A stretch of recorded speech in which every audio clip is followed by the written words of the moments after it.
Tole, maqaa abbaa kan ilmaa kan hafuura qulqulluu waaqa tokko አሜን። በስመ አብ ወወልድ ወመንፈስ ቅዱስ አሃዱ አምላክ አሜን። መቃ አባ ካን ilማ kan hafuura qulqulluu waaqayyo tokko አሜን።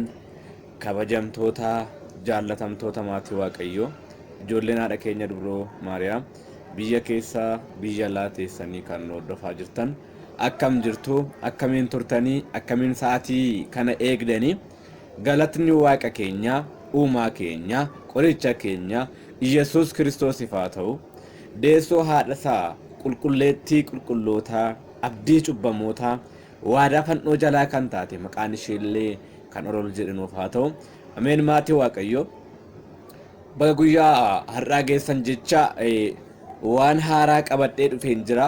kunis olola onlaayinii irraan yookaan bifa adda addaatiin kiristaanota keenya dogoggorsaa jirantu amma xiiqeffannaadhaan jechuudha na aarsee baay'ee natti dhagahame olola sobaatiin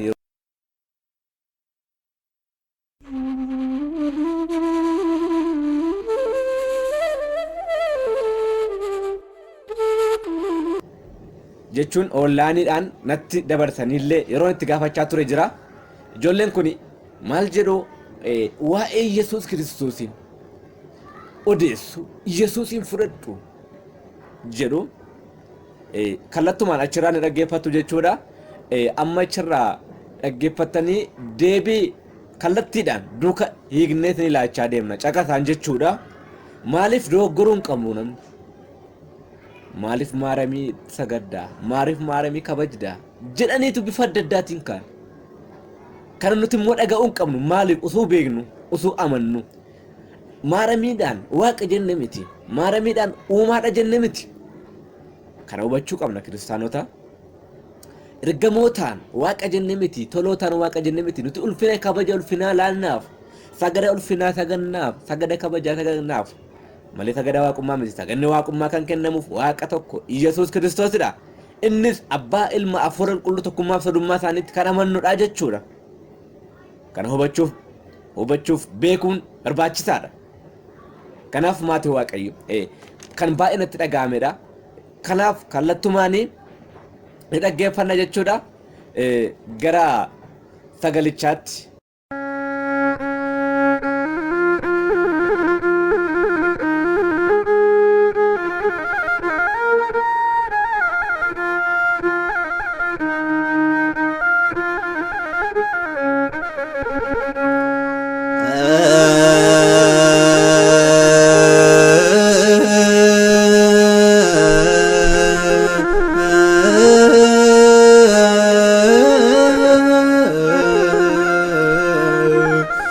jaalalli ganoo baay'ateera jaalalli ganoo baay'ateera lubbuun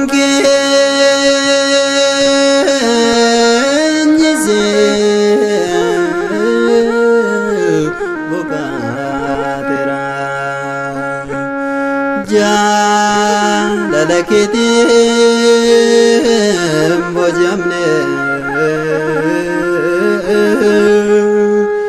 si qabaanneetiinis fayyine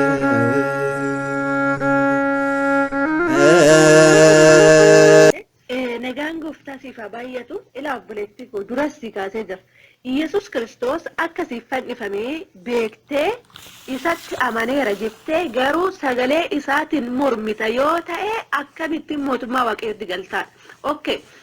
sagalee isaatiin mormuu jette miti. Okay, sagalee isaatiin mormitu kootu sitti agarsiisa akkamitti akka sagalee isaatiin mormaa jirtu. amma ila ati waan sagalee waaqayyootiin mormaa jirtu sitti fakkaachuu dhiisuu danda'a. waan sagalee waaqayyoo tuffachaa jirtu sitti fakkaachuu dhiisuu danda'a. garuu kallattiidhaan sagalee waaqayyoo tuffachaa sagalee waaqayyootiin mormaa jirta. akkamitti naan jedhe sagalee waaqayyoo maal jedha? jilbi hunduu Yesus Kristos qofa yaa jilbeeffatu jedhe. Kana jechuun maaramiidhaafis jilbeeffadha jechuudhaare. Ergamootaafis jilbeeffadha jechuudhaare. Taabotaafis jilbeeffadha jechuudhaare. Mee kottu dattiin. Jilbi hunduu Yesus Kristos qofa yaa sagadu. Arrabni hunduu Yesus Kristos qofa yaa ililchu. Jedhe malee maaramii fi ergamootaaf yaa ililchu yaa sagadu hin jenne. Kanaaf axammaas deebitee maaramii fi ergamootaaf sagadde yoo ta'e isaaf faarfatta yoo ta'e sagalee waaqayyooti mormaan jirtuure. Sagalee waaqayyooti faallaa ta'an jirtuure. Akkamitti ta'anii sagalee waaqayyooti mormine jetta. Sagalee waaqayyo ko kan jedhu waaqayyo qofa sagadaa jedhati garus deebitee waa kudhaniif sagadda. Kanaaf amma mormaan jirtuunire faallaa ta'an jirtuunire cabsaan jirtuunire. Kana caala akkamitti sagalee waaqayyo kan tuffattu. Mee atuyyuu itti yaadime si ergee jira. Dubbifadhu Filiphos boqonnaa 2:10 Isaayyaas 45 jedhe si ergee jira dubbifadhu. Arrabni hunduu Yesus Kristos qofa yaa faarfatu yaa ililchu jedhe malee maaramiif ergamoota hin jenne. Osoo maaramii fi ergamootaaf saganni hin ta'a ta'e faarfachuun hin ta'a ta'e silaa macaafni qulqulluun kallattumaan maaramii fi ergamoota faarfadhaa isaaniif sagadaa jedhee hin dubbataa ture. Garuu sagaleen waaqayyoo kan inni jedhe Yesus Kristos qofa sagadaa isa qofa waaqessaa isa qofa faarfadhaa jedhe. Kanaaf obboleettii koo amma sitti fakkaachuu danda'a malee ati kallattumaan sagalee waaqayyootiin mormaa jirta, kallattumaan sagalee waaqayyootiin faallaa ta'aa jirta. Kanaafiyyuu deebi gooftaa Yesus Kristos si jaallata. Siif jedhee gatii hedduu sitti kaffalee jira, siif jedhee du'ee jira. Kanammoo kan inni godheef isatti amantee akka jiraattuuf malee bara baraan si'oolii keessatti seexanaaf bitamtee akka jiraattuuf miti. Kanaafiyyuu gara waaqayyootti deebi. Yaadaaf qalbii kee geeddaradhuuti gara waaqayyootti deebi. Waaqayyo waaqa araaraa waan ta'eef cubbuu kee hundumaa siif hin dhiisan. Yesus Kristos bakka kee bu'ee siif du'ee jira. Ati immoo maaliif duuta? Inni koo kan inni si du'e si du'a oolchuudhaaf. Akka ati hin badneef akka ati hin duuneef. Garbummaa cubbuu jala garbummaa diyaabiloos jalaa si baasuudhaaf malee bara baraan seexanaaf bitamtee akka jiraattuuf miti. Gatii hedduutu sirra jira obboleettii koo. Dhugumas sin jedha lubbuu kee irratti hin qoosin. Lubbuu kee irratti hin qoosin. Gatiitu sirra jira sanuu gatii dhiigaa gatii eenyumtuu sirra sitti baasuu hin dandeenye. Gatii haati keessi dhalta sitti baasuu hin dandeenye gatii dhiigatu sirra jira. Obboleettii koo lubbuu kee irratti hin qoosin. Ilma waaqayyootti kan amanu firdii jalaa oolaa kan hin amannetti faradama jedhe malee maaramii fi ergamootatti kan hin amannetti faradaman jedhe. Dhugaadha osoo akkas jedhee anuyyuu har'aa kaasee maaramitti nan amanan ture. Garuu sagalee waaqayyoo ilma waaqayyootti kan hin amanne itti faradamaa jedhee cufee jira. Kanaaf atis amma firdii waaqayyoo jala jirta. Firdii kana jala ammoo bayiisin jechaa jira. Yesus Kiristoositti amaniitii firdii kana jala bayii. Gooftaa Yesus fayyisaa lubbuu kee godhadhu fudhadhuuti dheekkamsa dhufaa jiru kana jala bayii. Har'a caarraa qabda, har'a guyyaa qabda. Gaafa Yesus Kristos si'a lammaffaa dhufu yeroo san guyyaa hin qabdu, har'a garuu caarraa qabda. Caarraa kanatti fayyadamu obboleettii koo. Osoo sitti immoo du'atti hin deemin, osoo sitti immoo si'oolitti hin deemin, osoo sitti immoo lubbuu kee dabarsitee seexanaaf hin kennin. Ingidi ani sitti meeziraa isa sitti beekana dhageessee fudhachuu fi fudhachuu dhiisuun immoo gahee keeti. Gooftaa Yesus Kristos dirqama natti amanaa hin jenne filannoo lama nuu kennee jira. Anatti yoo amantan hin jiraattu yoo diddan garuu si'oolitu sin eega jedhee jira. Kanaaf atis sagalee waaqayyoo sheersii godhee jira. Akkasumas immoo sagalee kiyyaanis sitti himee jira. Isa sitti maa jiru kana dhageessee yoo fudhatte du'a jalaa oolta, si'oolii jalaa oolta, harka diyaabiloos keessaa baata. Yoo didde garuu bara baraa si'oolii keessatti diyaabiloos wajjin gubachaa jiraata. Kanaafiyyuu filannoon keeti. Damma obboleettii koo. Osoo dhageessuu, osoo laaltuu, osoo sitti himuu lubbuu kee dabarsitee seexanaaf hin laatin.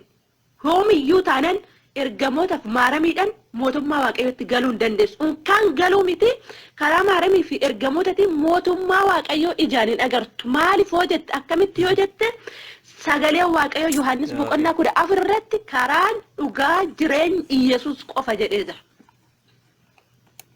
Yaa waaqayyo obboleettii keenya kanaaf dhiifama godhiifati. Wanta hin beekneef sitti hin lakkaa'amu obboleettii keenya. Kanaafiyyuu obboleettii koo please ofirratti hin qoosin.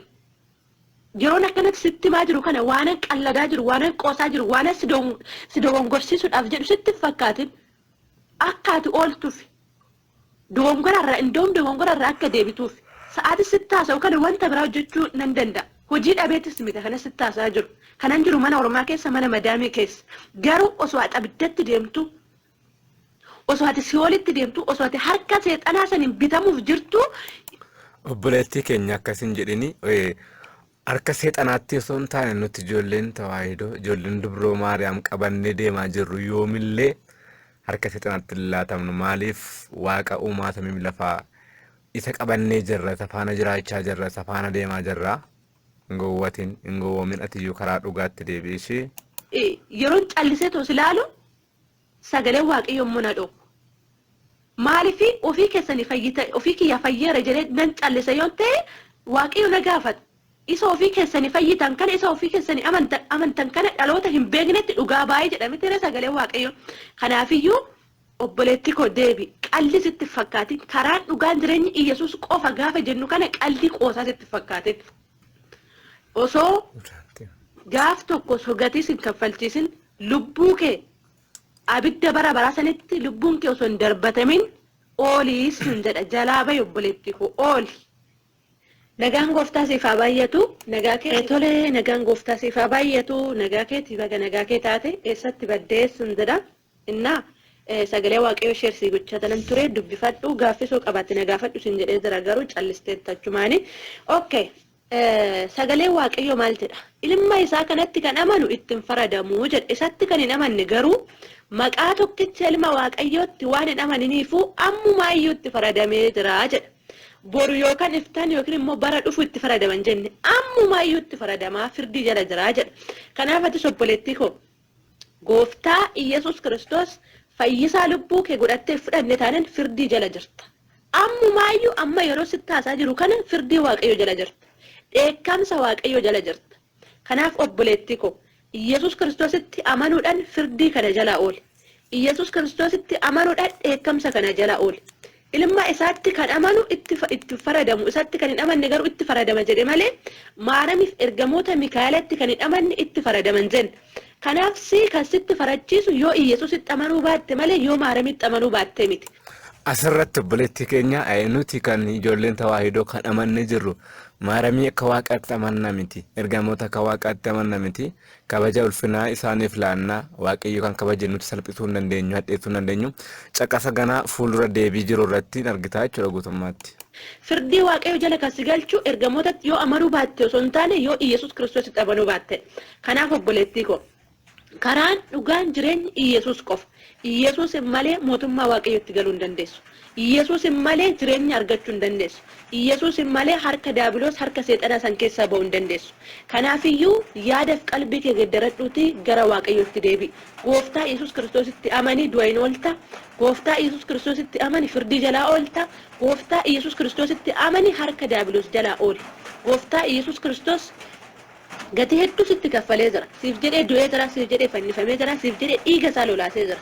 Kan ammoo kan inni godheef isatti amantee akka jiraattuuf, isatti amantee garba cubbuu jala, garba seexana jala akka baatuuf malee bara baraan si'oolii keessatti seexanaaf bitamtee akka jiraattuuf miti. Kanaaf obboleettii koo yaadaaf qalbii kee geddaradhuuti gara waaqayyootti deebi'i. Gooftaa Iyesuus Kiristoos fayyisaa lubbuu kee godhadhu fudhadhuuti. Lubbuu kee du'a irraa, lubbuu kee firdii irraa oolchiistin jedha. Lubbuu kee irratti hin qoosin. Lubbuu kee osoo laaltu du'atti harka daabiloositti dabarsitee hin kenne.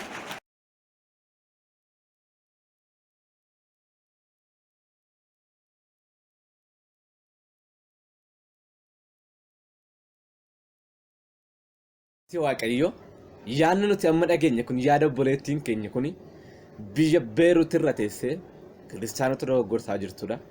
Kunis maalidha? Osoo beeknu osoo dhugaan jiru ifa jiru dhugaa waalaa jiru maaliif arrabsuuf osoo hin taane jechuudha. Obboleettii keenya kana obboleettii keenya Walaayittii Sillaasee kan jedhamtutti ergame bifa adda addaatiin namoota baay'eedha kan ittiin baay'ee gara keenyatti dabarsanii yerootti hordofnee jennu gaafannee jenna karaa biraa nutti dhiyeessanii amma kun kan obboleewwan kootti gaaffiin dhiyaatedha jechuudha. Kanatti aansuudhaan immoo gaaffii isheen gara keenyatti gaafatte nutti dhiyeessite yookaan kallattiidhaan akka sagaleen ishee na bira ga'uuf ergite dhaggeeffanna jechuudha. Amma kallattumaan gara isaatti.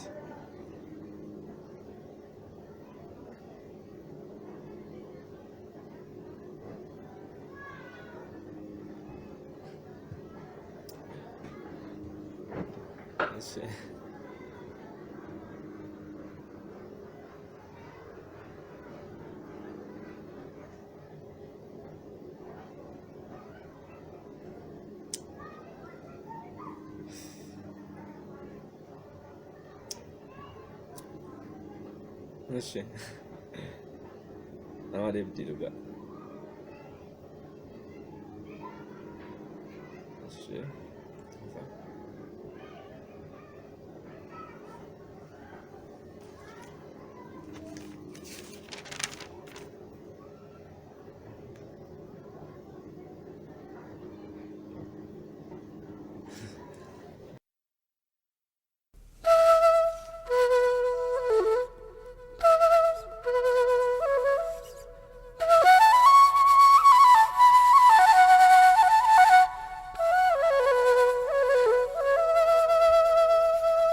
Obboleetti koo duras nagaan gooftaa siif haa baay'atu, nagaa keetii baga nagaa kee taate, anirree nagaa kooti gooftaadhaaf haa galatu.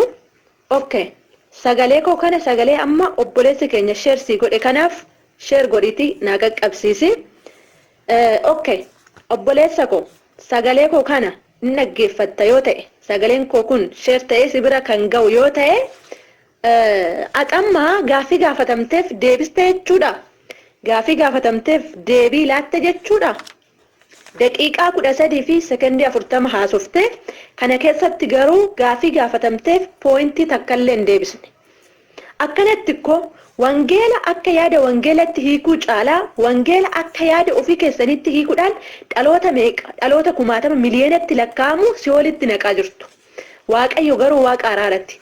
Hundi keenya gaaf tokko firdiidhaaf inuma dhaabanna. Okay, anyway. Gaaffisi gaafadhu akka macaafa qulqulluutti ragaadhaan akka naa deebistu nan barbaada. Okay.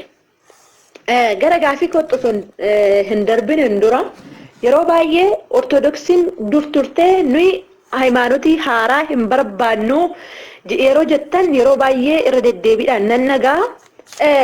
Ani kanan jedhu gooftaa keenya Iyesuus Kiristoos biyya lafaa kanarra kan inni dhufeefi waaqa ta'ee osoo jiru bifa garbummaa uffatee kan inni mul'ate hayimaanotii ortodoksii dhaabuudhaaf moo anaafis si'oolii keessaa oolchuudhaaf? Mee natti himi kana. Okay, gara gaaffii kottan jira. Isini maaranii fi ergamoonni nu araarsu nuufi waaqayyoon gidduu dhaabatanii walitti nu araarsu nuuf kadhatu jettaniiti kan isin amantan. Okay. Macaafni qulqulluun ergamoonni isin araarsu isiniif kadhatu maaramiin isin araarsti jedheetoo hin barreeffamne hin dubbanne. Phaawulos ergaa 13 barreesse ergaa isaa keessatti iddoo takkatti illee waa'ee maaramii, waa'ee ergamoota, waa'ee taabotaa hin dubbanne, hin barsiisne, hin lallabnes. Phexrosis ergaa 2 barreesse Yaaqoob, Yihudaa, Yohaannis akkasumas wangeelaawwota arfan Maarqos, Yohaannis, Maatiyos, Luqaas iddoo takkatti illee waa'ee Iyesuus Kiristoosin ala iddoo takkatti illee maaramiidhaaf sagadaa, ergamootaaf sagadaa, ergamoonni isin araarsu, maaramiin isin araarsu jedhaniitoo hin barsiisne, hin dubbanne, hin lallabnes. Isaanis ofii isaaniitiif bara isaanii keessatti Iyesuus Kiristoosin lallabanii darban malee Iyesuus Kiristoosin barsiisanii darban malee waa'ee maaramii, waa'ee ergamootaa lallabaniitoo hin dabarre. Okay. Kanaafiyyuu erga macaafa qulqulluu irra hin jiraanne isin eessaa fiddaniiti? Macaafni qulqulluun erga hin abboomne isin eessaa fiddaniiti? Maaramii fi ergamootaaf kan sagaddan akkasuma maaramii fi ergamoonni nu araarsu jettaniitoo kan amantan. Tokko gaaffii lammaffaa. Maaramiin ni araarsitii jettaniiti ammas kan isin amantanii. Okay. Isaayyaas boqonnaa 59 lakkoofsa 15 fi 16 kan durun dubbisa. Nan dubbisa maqaa Gooftaatiin. Dhugaan in dhibame. Namni wanta hamaa irraa gorus in saamama jedhan. Waaqayyo garuu firdiin qajeelaan akka dhabame argee in jibbe. Kana qajeelchuudhaaf kan yaale tokkollee akka hin jirre Waaqayyo yommuu kana arge in dinqisiifate. Qajeelummaa isaattiin hirkate. Hirree isaatiinis moo'icha hin argate jedha. Biyya lafaarra qajeelummaan yeroo badee turetti, biyyi lafaa kun cubbuudhaan yeroo bukooftee turtetti, namni balleessaa namarra jiru kana, cubbuu namarra jiru kana, namni namaa fi Waaqayyoon gidduu dhaabatee walitti araarsuu, walitti fidu akka hin jirre, namni biyya lafaa kana irra jiru hundinuu cubbamaa akka ta'e, namni hundinuu qajeelummaa keessa akka ba'e, namni tokkollee qulqulluu kan ta'e tokkollee biyya lafaarra akka hin jirre Waaqayyo yeroo argetti hin dinqifate. Kanaafis immoo maal godhe? Wangeela Yohaannis boqonnaa 3 irratti akkuma dubbatu tokkicha ilma isaa biyya lafaatti erge. Maaliif? Namni hundinuu cubbamaa waan ta'eef, namni hundinuu qulqullummaa waan hin qabaanneef nuufi abbaa gidduu dhaabatee Iyesus Kiristoos akka walitti nu araarsuuf, akka walitti nu fiduuf Waaqayyo abbaan tokkicha ilma isaa biyya lafaatti ergee jedha. Kanammoo kan jedhe Pheenxee osoo hin taane sagalee Waaqayyooti. Ingidi sagalee Waaqayyooti mormaa, sagalee Waaqayyo jibbaammoo Iyesus Kiristoos nan jaaladha.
Egaa maatii Waaqayyoo gaaffiin ammaa kun jechuudha. Gaaffima karaa obboleettii keenya ammaatiin nu qaqqabedha. Gaaffiin kuni nuti wanna beeknuuf amanneerra. Nuti wanna beeknu amanneerra dhugummaa isaa beeknee amanaa jirra. Nama biraas bakka buusuu hin dandeenyu. Nama biraattis fakkeessuu hin dandeenyu. Nuti amannee erga ta'e maaltu nama galche? Gara deebiitti deemna jechuudha. Gaaffii yoo qabaatti na gaafadhu jettee tokko tokkoon diigdee jennaan kallattiidhaan deddeebisaa fi jechuudha. Amma kallattumaan gara deebiitti deemna. Deebii booda immoo yaada keessan dhaggeeffattanii sheerii walii gootanii addunyaan marara akka addunyaan ittiin dhugaa baru akka addunyaan ittiin dhugaan eenyu akka ta'e amanu akka kiristaanummaa keenya hin owwaalle ortodoksummaa keenya hin owwaalle ortodoksummaan keenya hin owwaalamu yoomillee ortodoksummaan keenya hin haara'u yoomillee fakkeenyas hin qabu jechuudha. Maal amantaan keenya amantaa ishee dhugaadha jettanii jette gaaffii ammaa irratti nan deebisa kallattumaan jechuudha. Dhugaadha yoomiyyuu dhugaadha amantaan keenya soban qabdu jechuudha. Soban qabdu gonkumaa. Kanaaf maatii Waaqayyo amma maali kanatti aansuudhaani kallattumaan gara deebiitti dabarraa. Obboleettiin keenya kuni ilma isaa kanatti kan amanu jalqabarratti kan isheen gaafate ilma isaa kanatti kan amanu ittiin faradamu isatti kan hin amanne garuu maqaa tokkicha ilma Waaqayyootiin waan hin amananiif ammayyuu itti faradamaa jira jette. Yaa kiristaanota baay'ee sinniba baay'ee nama ajaa'iba gaaffii gogaa nama gaafatu wanna eenyu nuti Iyesuus Kiristoos miti kan nuti amanaa jirru. Iyesuus Kiristoos miti ilmi dubree Maariyaam kan nuti waaqessinu. Iyesuus Kiristoos miti inni addunyaa hundumaaf fayyina nuti. Iyesuus Kiristoos miti inni fannoo irratti fannifamee fannoo isaa nuti baachaa jirru. Iyesuus Kiristoos miti nuti fannoo isaatiin yaadannoo isaa gaggeessaa jirru. Iyesuus Kiristoos miti sooma inni soomaa nuun jedhennaan nuti soomaa jirru. Iyesuus Kiristoos miti Iyesuus Kiristoos dha miti inni du'ee du'aa ka'ee ayyaana du'aa ka'umsa isaa kabajnu nuti amma ayyaaneffachaa jirru yaadachaa jirru sooma isaa sagadaa jirru eenyuuf Iyesuus Kiristoosifidha. Kanaaf jechuudha gaaffiin ishee asirratti deebi'a jechuudha. Maaliif Iyesuus Kiristoos hin fannifame hin du'e hin owwaalame hin ka'e. Isa du'ee du'a mu'ee ka'e sana immoo nuti waaqessaa jirra nuti itti amanaa jirra malee hin amanne hin jenne. Kan inni kabaje kabajaa jirra. Kan inni ulfina kenneef ulfina kennaafi jirra. Inni ulfina erga kenneefi inni erga kabaje nuti salphisuu hin dandeenyu gonkuma.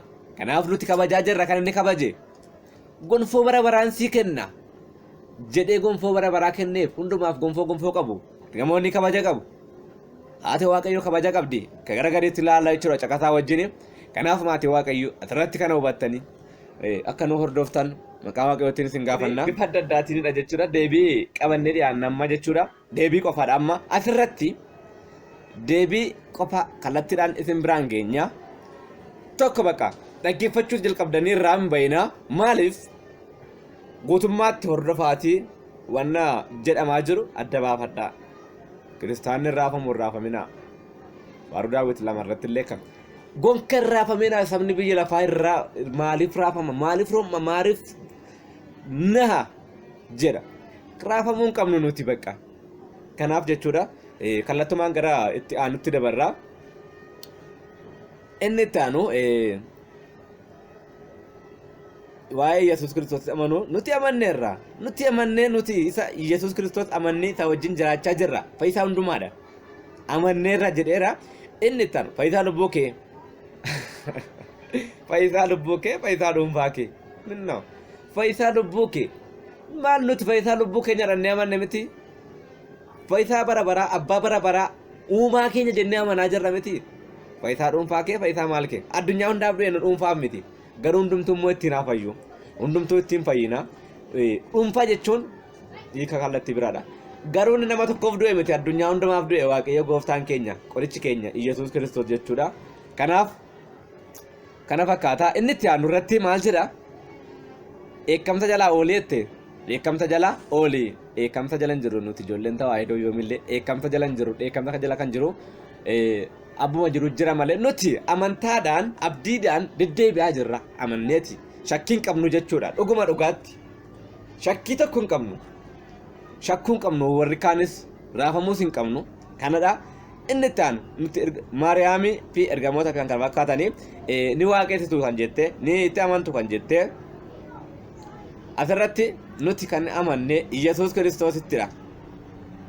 Kan nuti amanne kan nuti fudhanne Yesuus Kiristoosin fudhadhu jette amma kan nuti fudhanne Yesuus Kiristoos ilma dubroo Maariyaam tokkummaa sadummaa Sillaasee amannee mucummaa Sillaaseedha. Kan nuti fudhanne mucummaa Sillaaseedha. Kana beekuuf amanuun barbaachisaadha.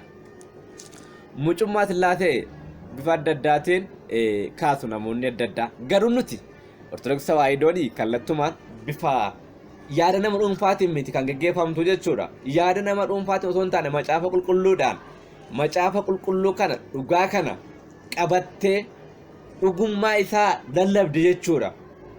Kanaaf maal jedha Leewwota seera Leewwotaa boqonnaa 12 lakkoofsa 1 kaasee kan ilaallu hanga sa'aatii lakkoofsa 8 irratti waa'ee mucummaa Sillaasee fudhachuudha. Maaliif mucummaa Sillaasee gaafa 40 gaafa 80 fudhattu kan jedhu kun ni jira. Nuti fudhanneerra Yesuus Kiristoos gaafa 40 kun fudhadheeni inni kaanis gaafa 80 fudhate shamarran maal jedha Waaqayyo itti fufee jedha Museedhaan ati namoota Israa'eliin dubartoota yemmuu ulfoofte ilma deessu akkuma xuraa'ummaan yeroo garaa dhukkubbii isheetti sanaa guyyaa 7 kan xurooftee haa taatu jedha. Guyyaa meeqaaf jedha? Guyyaa 7 jedha. Guyyaa 7 kan xurooftee haa taatu. Itti fufee kan xuroofte haa taatu erga jedhee booda jechuudha. Mucichi immoo guyyaa 8ffaatti dhagna haa qabatu jedha jechuudha. Dhagna haa qabatu. Itti fufee dubartittiin dhiiga isheetti amma qullooftutti guyyaa 33 mana haa turtu. Guyyaa 33 mana haa turtu. Amma yeroo qullaa'uu isheetti dhumuutti wanta qulqulluu yookaan wanta qullaa'uu isheetti dhumuutti amma dhumuutti mana haa turtu jedha. Kana gaafa 40 immoo mucummaa Sillaasee haa fudhattu jedha. Gaafa 40 immoo mucummaa Sillaasee haa fudhattu. Dhiira yoo ta'e jechuudha. Dubara yoo ta'e immoo ilaalla. Yemmuu isheen durba deessu immoo jedha. Akkuma yeroo garaa dhukkubbii isheetti sana guyyaa 14f kan xuroofte haa taatu jedha. Kan xurooftee jedha. Guyyaa 14f kan xuroofte haa taatu erga jedhee ergasii immoo dhiiga isheetti amma qullooftutti guyyaa 66 mana haa turtu. Isa booda mucummaa Sillaasee haa fudhattu jedha. Guyyaa meeqa kun? Meeqa mee walitti daadhaa jechuudha. Guyyaa 16, 14 fi 66 walitti guyyaa 80tti shamarran mucummaa Sillaasee kan fudhatanidha jechuudha. Kana bakka ragaan keenya nuti kanaachi Yesuus amma kennamu. Amma fudhadhu amma dhiisii maal kana osoo hin taane mucummaa Sillaasee fudhannee jirra nuti lama fudhannu jechuudhaan deebiseen jira jechuudha. Inni itti aanu asirratti jechuudha. Deebii kana fakkaata. Maariyaam haadha Waaqayyooti. Maariyaamiin haadha Waaqayyooti. Maariyaamiin maaf sagaddu maaf kabajju jette asirratti diigee babal'inaan isiniif ka'a. Waaqayyo nu haa gargaaru. Maaliif Maariyaamiif ulfina laattu? Maaliif Maariyaamiin kabajju jette? Kana jechuun Maariyaamiin maal jedhe abbaan keenya qulqullichi Phaawulos ergaa isaa gara Roomeetti erge boqonnaa 16 lakkoofsa 6 irratti Maariyaamii duraan dursaatii jedhe. Laala duraan dursaatii Maariyaam ishee jabeessitee isiniif kadhattu ishee isiniif hojjetteef nagaa koo dhiyeessaa jedhe. Maal yoo nagaan siif haa ta'u jenne yoo qoomaaneef yoo kumneef gaaffii kee kan armaa olii keetti jira jechuudha. Ergaa Phaawulos irrallee hin jiru waa'ee Maariyaamii waa'ee nagaa waa'ee maal hin jiru jette kunoo asirra jira. Dubbifadhu macaafa 66 yookaan isuma 66 marra jira jechuudha. Oromifuma isaadhaanii dubbifadhu jechuun barbaada. Kanaaf maatii Waaqayyo akka hin dogoggorre eenyu biraanis maal jedha? Isaayaas boqonnaa 7 lakkoofsa 10 hanga 14 jechuudha. Waa'ee dubrummaan ni ulfoofti. Gabaabsinee kan ilaallu ta'a. Dubrummaan ni ulfoofti, ilmas ni deessi, maqaa isaas Amaanu'el jetti jedha. Haadha keenya dubroo Maariyaam maqaa dha'aa jira jechuudha. Asirratti waa'ee haadha keenya dubroo Maariyaam kan inni dubbatudha. Inni itti aanu Hisqeel boqonnaa 44 lakkoofsa 1 irratti balballi maal jedha? Balballi kun bara baraaf cufamee haa taa'u. Cufamee maal haa ta'u? Haa taa'u. Gooftaa keenya Iyesuus Kiristoos malee seenee kan ba'e hin jiru. Kanaaf waa'ee haadha keenya dubroo Maariyaam gadamiinti isheetti kan biraa akka isheen hin baanne kan ifoomsedha jechuudha. Kana fakkaata. Kanaaf inni itti aanu gooftaan keenya malee eenyuun illee akka ishee hin deenye kan hubannu ta'aati. Waa'ee haadha keenya dubroo Maariyaamii maaliif ulfina isheef laattu, kabaja isheef laattu kan jedhu irratti gabaabsee kanan laaddu ta'a. Har'aa jalqabee bor hin jenne, yeroo darbe hin jenne, har'aa jalqabee jedha. Har'aa jalqabee dhaloonni hundumtuu ayyaana qabeetti anaan jedhu. Ayyaana qabeetti anaan jedhu jette. Geela Luqaas boqonnaa 1 lakkoofsa 48 irratti. Kanaaf haati keenya dubroo Maariyaam dhugumatti ayyaana qabeettiidha. Eenyuyyuu isheen kan hin madaalle, eenyutti kan isheen fakkeessine, Waaqayyo isheerra bulee gadameessa isheetti isa baattee jechuudha. Kanaaf waa'ee haadha keenya dubroo Maariyaamii bifa adda addaatiin caqasaan daangessinee osoo hin taane babal'isnee kaa'uu ni dandeenya jechuudha. Inni itti aanu faarsaa Daawit faaruu 44 lakkoofsa 7 dhalootaa dhalootatti ni waamnaa. Eenyuun? Haadha keenya dubroo Maariyaamiin. Faaruu Daawit boqonnaa 44 lakkoofsa 7 faarsaa 44 lakkoofsa 7 irratti maal jedha? Maqaa kee dhalootaa dhalootatti ni waamnaa jedha. Kanaaf waamna, hin sodaannu, hin saalfannu jechuudha. Haadha keenya dubroo Maariyaam waamuu qabnas, yoomiyyuu waamachuu qabna. Maaliif? Waaqayyoodha kan nuuf kenne. Kan Waaqayyo kabajee salphisuu hin dandeenyu. Kan Waaqayyo kaa'e gadi buusuu hin dandeenyu. Yoo maqaan gadi buusnes, yoo maqaadhaan hadheessines Waaqayyo iddoo inni kaa'ee teessi isheen gonkadhachuu hin danda'u irraa kennaan ishee ulfinni ishee irraa dhachuu hin danda'u jechuudha. Inni itti aanu Isaayaas 60 lakkoofsa 12-14tti sabni siif hin bitamne hunduu ni bada. Inni raawwatee ni balleeffama. Ilaalaa. Inni raawwatee ni balleeffama jedha. Isaayaas boqonnaa 60:14 irratti immoo ilmaan warra si cunqursanii, ilmaan warra si dhiphisaa turanii, ilmaan warra si gidirsaa turanii amma gugguufanii gara kee ni dhufuu jedha. Gara kee ni dhufu. Warri dursi tuffatan hundinuus amma miila kee jalatti ni kufu. Kophee miila keettis awwaara ni arraabu, ni goggofu jedha. Laalaa. Kanas beekuu qabna. Kunis waa'ee haadha keenyaatiin kan dubbatamedha jechuudha. Eenyuyyuu warri ishee salphisan, warri ishee hadheessan ni dhufu booda. Kophee miila isheetti kufanii ni arraabu dhugumatti. Kanaaf kanas hubachuu qabna jechuudha. Waaqayyotu filate haadha keenya dubroo Maariyaam. Kanan filadhee wajjin waadaa koo raawwadhe. Kanan filadhee wajjin waadaa koo raawwadheera. Nan raawwadhe kana jedhe in filate Waaqayyoon filate nu muka bitadheessuu dandeenya re. Faarsaa Daawit 88 lakkoofsa 3 irraa kanan filadhee wajjin waadaa koo raawwadhe erga jedhe nu immoo akkamitti salphisuu dandeenya, akkamitti hir'isuu dandeenya, akkamitti iddoo ishee irraa gadi buusuu dandeenya iddoo Waaqayyo kaa'e, iddoo Waaqayyo kabaje. Kanas hubachuun barbaachisaadha. Gaaffii obboleettii keenyaaf deebiin ta'a jechuudha. Kunoo isheen kun bara baraaf ilaalaa kana sirriitti qabadhaa. Kunoo isheen kun bara baraaf bultoo koo akka taatuuf filadheeraa jedha. Ammas Faarsaa Daawit 131 lakkoofsa 14 irratti. Faarsaa Daawit 131 lakkoofsa 14 irratti.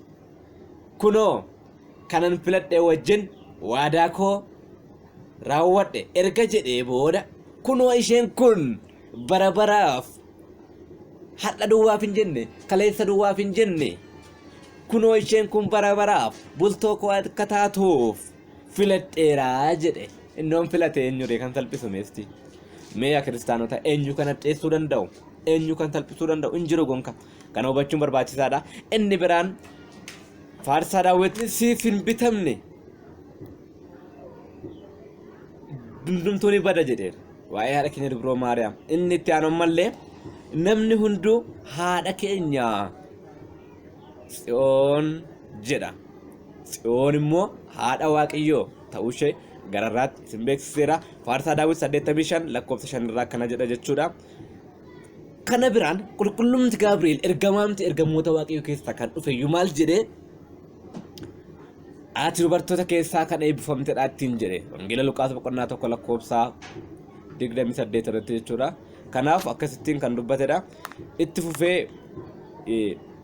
bifa adda addaadhaan jechuudha hiikee kallattiidhaan kan laate irratti ergamoota irratti jechuudha kallattiidhaan kan inni dubbate Daani'el boqonnaa 10 lakkoofsa 21 irratti ergamoota keessaa kan na gargaaruuf dhufe Mikaa'el malee hin jiru jedha 10:21 irratti.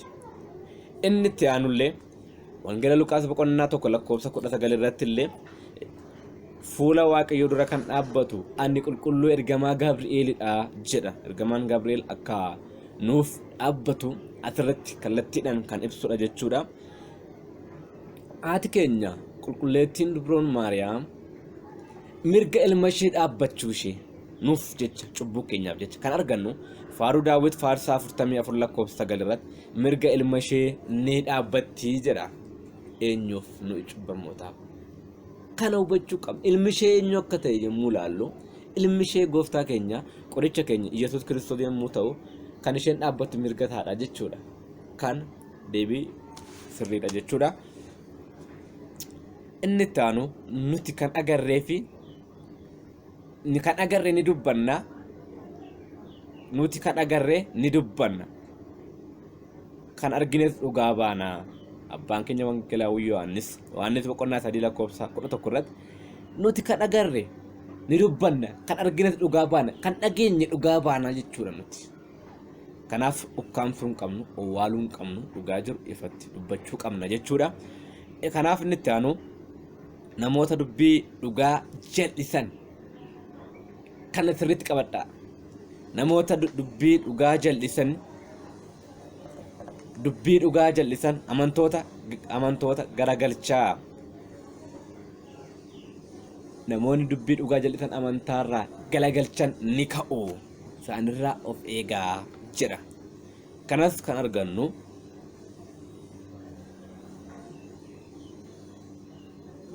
argannu macaafa qulqulluu keessadha.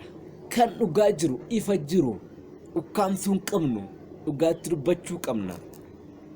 Kanaaf inni itti aanu Iyesuusitti amanneerra guutummaatti gara olitti dubbanneerra jechuudha. Kanumaan bira dabarra saganni kan sagadamuuf sagada waaqummaa fi sagada ulfinaa yookaan sagada kabajaadha. Saganni waaqummaa kan ta'uuf sagada Waaqayyo uumaa keenya qoricha keenya Iyesuus Kiristoosiif ilma dubroo Maariyaamiif jechuudha. Saganni kabajaa yookaan ulfinaa kan ta'uuf ergamoota, toloota, qulqulloota dhiyeessuu haadha Waaqayyoo fayyada. Kan sagannuuf kan kabajnu kanaaf jechuudha. Kun kanumaan ni ga'a. Karaa jitti dubbatte jechuudha obboleettiin keenya irratti nuti ijoolleen ta'u aayidoo fayyineerra ganaa fayyinas miti fayyineerrati cubbuu keenyarraa akka fayyinuuf immoo ammallee ergamoonni Waaqayyoo nu araarsu. Maal jettu obboleettii keessi ol keessa jirtu isin galmii keessi olidha kan jettedha. Kun baay'ee kan namatti dhaga'amudha. Haa ta'u eenyu seexanaaf bitamtan jette. Seexanaaf hin bitamne nuti. Seexanaaf kan bitame warra amantaa ganee dhiisee ba'ee haaresse yookaan waan haaraa hordofuuf akka fedhii isaatti hiikedha jechuudha. Nuti jechuudha seexanaaf kan bitamne osoo hin taane seexana harkaa kan baanedha ilma dubroo Maariyaamiitiin. Inni itti aanu gaaffiin inni itti aanu Isaayaas 60:14 irratti sirriidha. Tsiyoon jechuma iyyuu hiikkaataa eeggan barreetidha. Tsiyoon haadha Waaqayyoodha. Tsiyoon deessuu Waaqayyoodha. Kanaaf tsiyoon ta'uu ishee achirratti deebii obboleetti keenyaaf kan ta'edha jechuudha. Inni taan nuti amantaa dhugaa qabanna jettanii asirratti amantaa duraa qabatna kan jettan jettirratti Ermiyaas 6:16 irratti akkana jedha. Daandiitti ba'a, daandii isheen ganama, daandii isheen duraa, daandii isheen dhugaan kam akka taate abbootii gaafadhaa jira. Meerri abbootii keenya yoo gaafanne amantaan dhugaan kan duraa kam yoo jenne ortodoksii ta'e waahidoo qofa kan biraan akka hin jirre hubachuuf beekuun barbaachisaadha. Kana fakkaata. Inni itti aanu amantaa duraati. Efesoon 4:5 irratti illee amantaan tokko gooftaan cuuphaan tokko jira. Kanas hubachuun barbaachisaadha. Yeroo gooftaan dhufe amantaan tokkodha. Yesuus Kiristoos yeroo dhufes tokkuma amantaan. Bifa adda addaatti jiraatu malee amantaa gooftaan keenya qorichi keenya Yesuus Kiristoos irra deddeebiin geggeessaa turellee amantaan isheen kana amantaa ishee duraa abbootii kan gaafanne amantaa isheen dhugaan ortodoksii ta'uu ishee hubachuu qabna. Amantaan tokkodha. Isheenis ortodoksii qofaadha. Amantaa inni kaan bifa adda addaatiin namni yaada adda addaadhaan kan kaasedha. Garuu namni naa ta'adhe amananii naa ta'adhe namanaara. Abbaan barbaade waan naa ta'adhe haa amanu. Kan na aarse obboleetti keenyatti gaaffii isheen kaaste irratti akka waan amantaan keenya seexanaaf sagadaa jirutti yeroo isheen kaastu baay'ee kan namatti dhaga'amudha. Kanaaf amantaa namaattis akka hin buune namas akka hin doggorsine naaf ta'a jedhee kan amane haa amanu kana jira jechuudha. Inni itti aanu waa'ee Maariyaam araarsummaa isheedha. Maariyaam erga jiraatte maaliif dhufe Yesuus jette. Waadaa jira kanaaf dhufe. Waadaa jira dhala keerraa dhaladheen feesa. Waggaa 5 halkan guyyaa 5 halkan 5tti jedhee waggaa 5,500 dhufee fayyisuuf jedhee waadicha raawwachuuf ishee filatee ishee irra bulee ishee ulfeessee ulfina ishee kennee kabaja kennee fi irra bulee dhalate. Qaana'uun qabnu dhugaa ba'uu qabna jechuudha. Kanaafidha jechuudha. Yesuus hin ergamne osoo hin taane ergamaa osoo hin taane inni waaqadha. Garuu abbaa biraa ergamee dhufe. Abbaa biraa gadi dhufee waadaa kana raawwachuudhaaf dhufee dhalatee foon namaa uffate malee ergamaa miti. Yesuus kanas hubachuu qabda. Inni itti aanu wangeelaaf aadaan gonka waliin argu sirriidha. Waliin argu waa'ee uffataa irratti kanatti jettee tokkoffaa Qorontos boqonnaa 11 lakkoofsa 14 lakkoofsa 13 irraa yoo ilaalte 13 irraa yoo ilaalte maal jedha?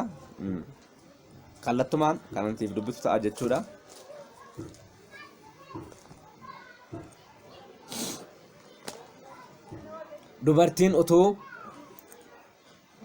Dubartiin tokkoffaa Qorontos boqonnaa 11 lakkoofsa 13 dubartiin otoo mataa ishee hin haguuggatin waldaa keessatti Waaqayyoon kadhachuun qajeelaadhaaree ilaali. Qajeelaadhaaree isin immoo qajeelaadha jechaa jirtu.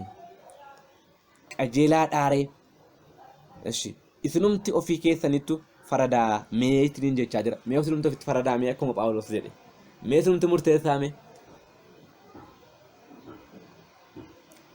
Dhiirri rifeensa mataa isaa dheereffachuun isaaf salphina akka ta'e akki namni itti uumame isin hin barsiisuree. Garuu dubartiin rifeensa dheeraa yoo qabaatte kun isheedhaaf ulfina mitiiree.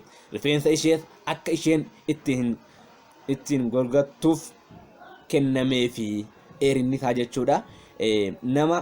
Nama yaada kanaan mormu barbaaduuf garuu nuyi waldootni Waaqayyoos amala kana biraa hin qabnu. Isaaniif wayyoo jechaa jira. Isiif wayyoo ishee warri akka jettan kana fakkaata. Gaaffii obboleetti keenya kana fakkaata. Maatii Waaqayyoo kana dhaggeeffatanii kan roobmine kan raafamne maqaa Waaqayyootiin isin gaafanna. Kutaa itti aanutti qabannee dhiyaannaa wanna babal'inaan gaaffii jiruuf deebii caqasa qulqulluu macaafa wajjin isin biraan geenya. Galanni Waaqayyoof haa ta'u. Deessoo haadha isaa dubroo Maariyaam ergamoota toloota Waaqayyoo hundumaaf qulqulloota hundumaaf kennaaf aangoo isaaniitti maqaan isaanii kan ulfaate kan ol jedhe kan kabajame nuuf haa ta'u hanga bara baraatti ameen. Galanni Waaqayyoof haa ta'u.